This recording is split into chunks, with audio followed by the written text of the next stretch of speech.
Hi, my name's Phil. I like talking about politics, and although inflation is significantly lower compared to a few years ago, it's still higher than the government would like.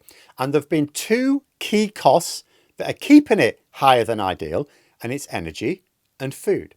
So I'd like to discuss why it is that food prices remain high, why it's a particular problem in the UK, despite some global pressures, and how it's also affecting a lot of people, because this is going to be crucial to managing the next election. But first, for daily news and politics, please click the subscribe button to stay notified. So since 2020, you will have noticed your weekly food shop in the UK has skyrocketed. Official figures talk about cumulative increases of about 30%, but for a lot of everyday items, it's been much more, 40% or more. You know, the bill at the checkout has become a source of anxiety for a lot of people. And people don't generally notice economic effects, but this they notice. We've seen it around the world, of course, as government after government has fallen in elections due to inflation, particularly food and energy inflation. While governments are very quick to point to global pressures like war and energy costs, that doesn't tell the full story. It doesn't explain why the UK has been hit harder, for so much longer as well, than many neighbours. The story isn't just about things happening somewhere else. In the UK, food inflation right now is 4.5%. That means on average, your average basket of goods of food is 4.5% more expensive than it was this time last year. In France, and they like their food, it's at 1.6%. In Germany, it's 2.7%. The EU average is 2%.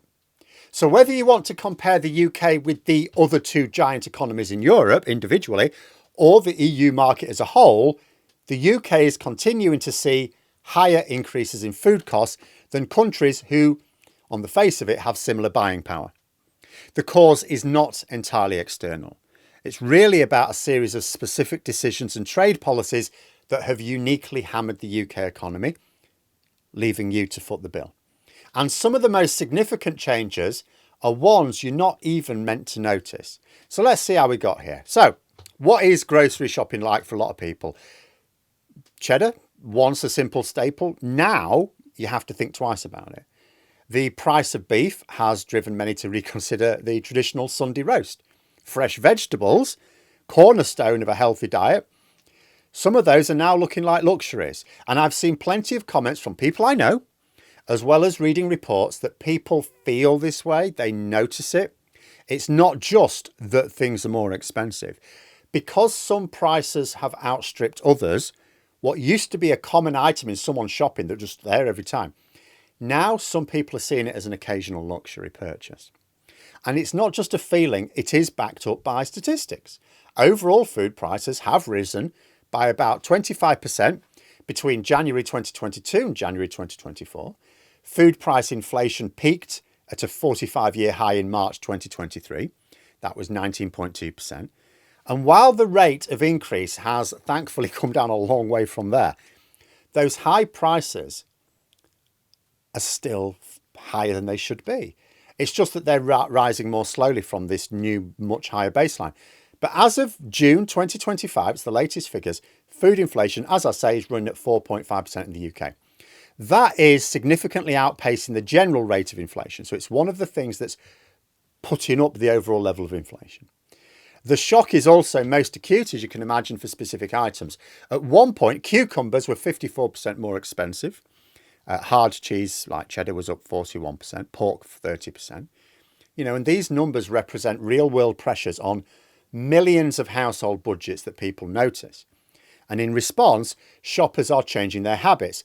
ONS data from the end of last year showed a decrease in spending on food and non-alcoholic beverages because people were forced to cut back. So people were buying less. They were switching to cheaper products and in many cases sacrificing nutrition for affordability. And that's visible. It's a visible everyday impact of a crisis that's been brewing for quite a while. And because people are consciously changing their shopping habits, it means they are aware that their standard of living has been dropping. And if spending less in the supermarkets is showing up in ONS figures, it's a lot of people buying less. Millions of people. But to understand why it's happening, you have to look at the various factors. First of all, we can start with the factors everyone agrees on. So it is absolutely true that huge international pressures have created a bit of a perfect storm for food prices everywhere. You know the main culprits: the war in Ukraine, a nation is called the breadbasket of Europe, used to be anyway. That hit the global supply of essential commodities like wheat, corn, sunflower oil. That conflict, coupled with Russia's attacks on shipping and ports, disrupted supply chains, created absolute chaos in agricultural markets. But at the same time, the world was also grappling with an energy crisis because the cost of natural gas, which is not just needed for energy, but a key ingredient in producing nitrogen fertilizer, massively increased. So for farmers, that meant the cost of fertilizing fields goes through the roof. Energy is also crucial for every other stage of the food journey, from, powering tractors, harvesting equipment, heating greenhouses, refrigeration, all of this stuff.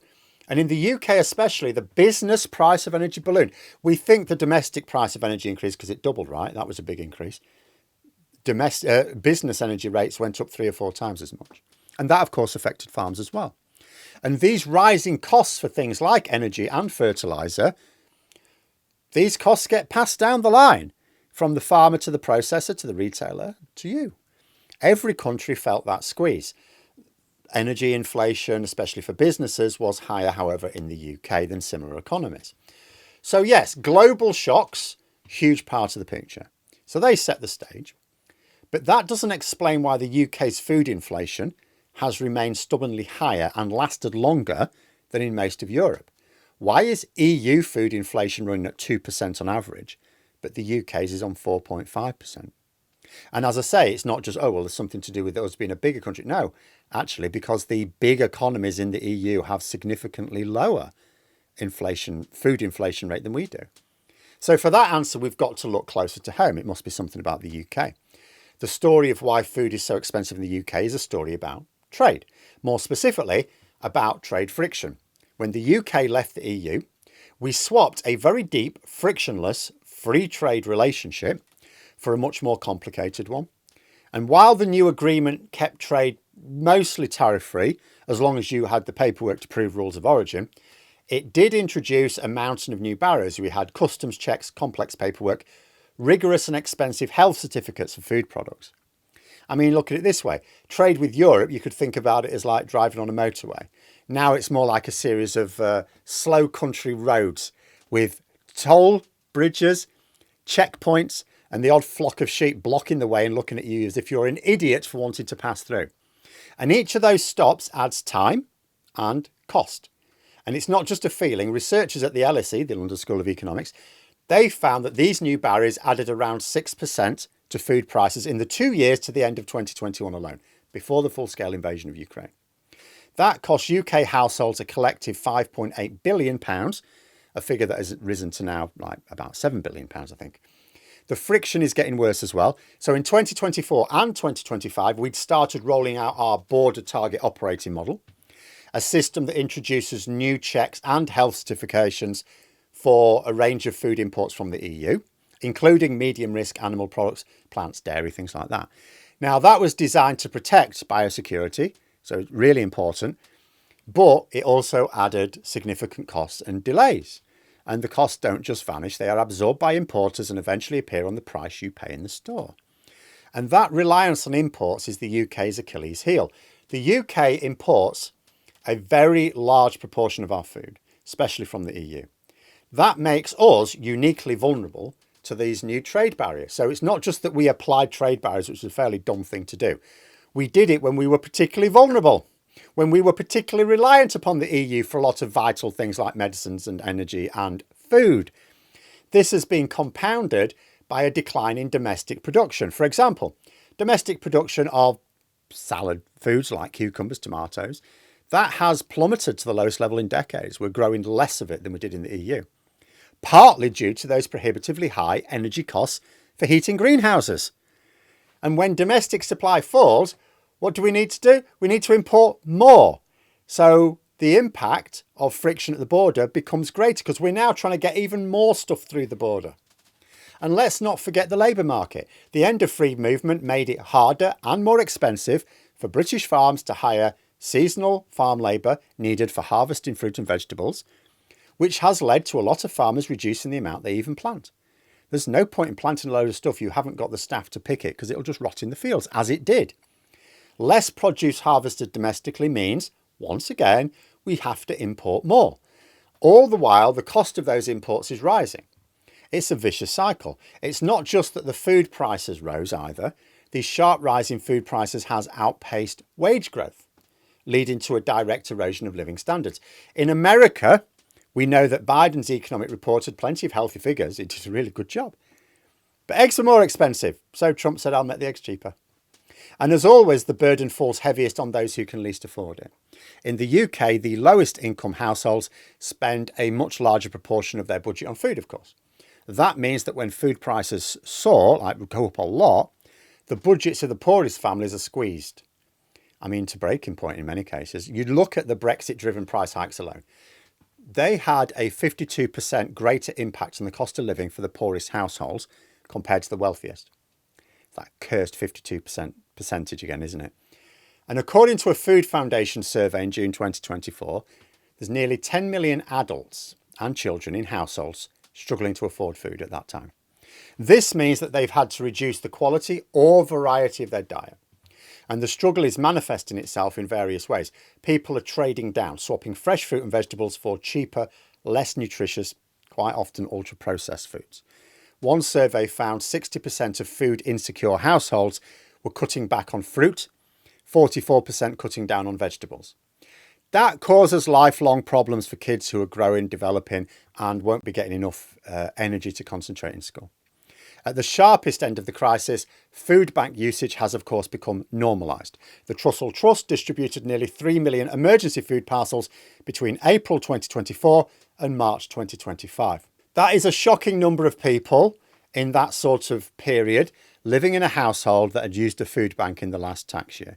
That's not a safety net anymore, as the Tories try to claim. Oh, it's just people with a few cash flow problems. No. That's people regularly using it as part of their survival strategy. We are witnessing the emergence of a food system where a healthy diet becomes a privilege of the wealthy. When you've actually got many millions, over 10 million people in a 68 million people population, that healthy food becomes a privilege. During the Second World War, Britain underwent rationing. The diet was austere, but it was healthy. But that was a case of the government managing limited food supplies. Now, the government don't want to do that. The last thing any government wants to do is to announce rationing when we're not even at war. So we have a private market managing restricted food supplies in the only way they know how, making sure they make a profit. So what happens next? Well, the pressure on UK food prices isn't going away overnight. Forecasts are suggesting food prices could continue to increase through the latter half of this year as well. The full implementation of the border target operating model with its new checks and certifications should at least be halted now, thanks to the government's agreement with the EU this spring. That helps. That will ease things. Of course, we need the agreement to be finalised and implemented on the EU side as well, and then work on other ways to reduce trade friction over the next few years as well. Labour's breakfast clubs and the expansion of free school meals goes a long way to helping children who would otherwise lack the nutrition to focus on school. These are good directions from the new government.